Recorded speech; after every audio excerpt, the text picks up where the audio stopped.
क्या बेअंत और सतवंत सिंह ने इंदिरा गांधी को 33 गोलियां मारकर सही किया था?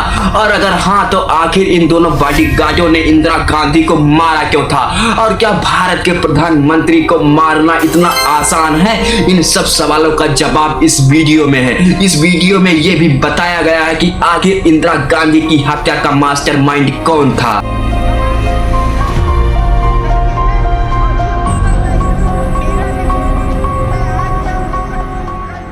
तो इस कहानी की शुरुआत होती है ऑपरेशन ब्लू स्टार से, जिसको समझने के लिए हमें जाना होगा 1970 के दशक में।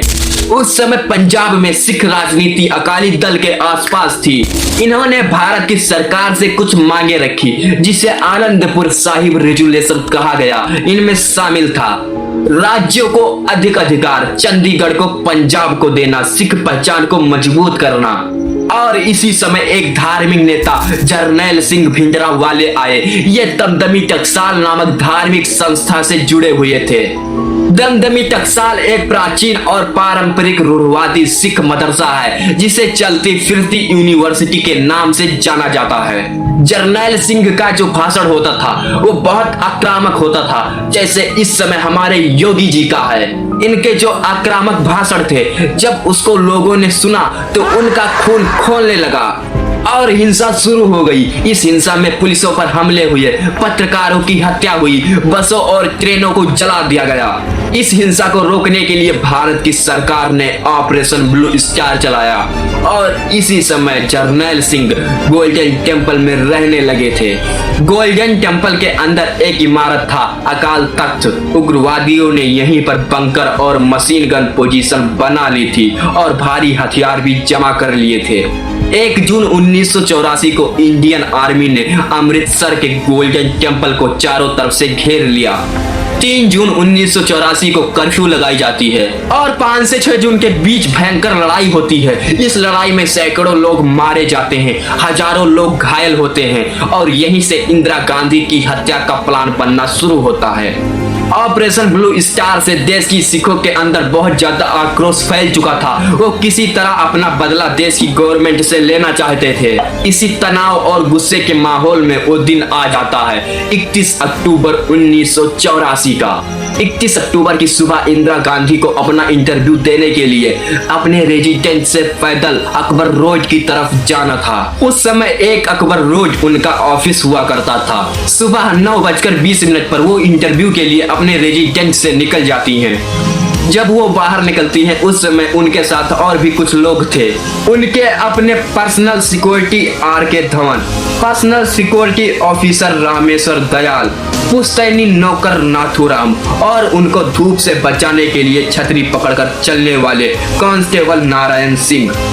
यहाँ पर एक इंटरेस्टिंग बात आती है, इंदिरा गांधी ने अपना बुलेट प्रूफ जैकेट भी नहीं पहन रखा था, बस ये सोचकर कि घर से 50 मीटर दूर ही जाना है। लेकिन यही सोच उनकी काल बन गई।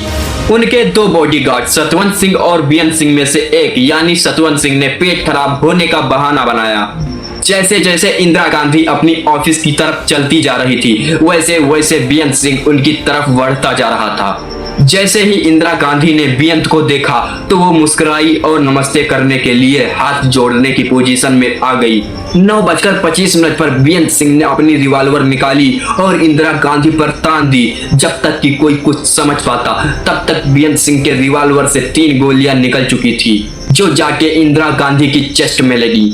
बेअंत सिंह 1 सेकंड के लिए रुका और पीछे मुड़कर सतवंत सिंह से कहा कि गोली चला। सतवंत सिंह ने अपनी कार्बाइन बंदूक निकाली और लगातार 30 गोलियां इंदिरा गांधी की शरीर में ठोक दी।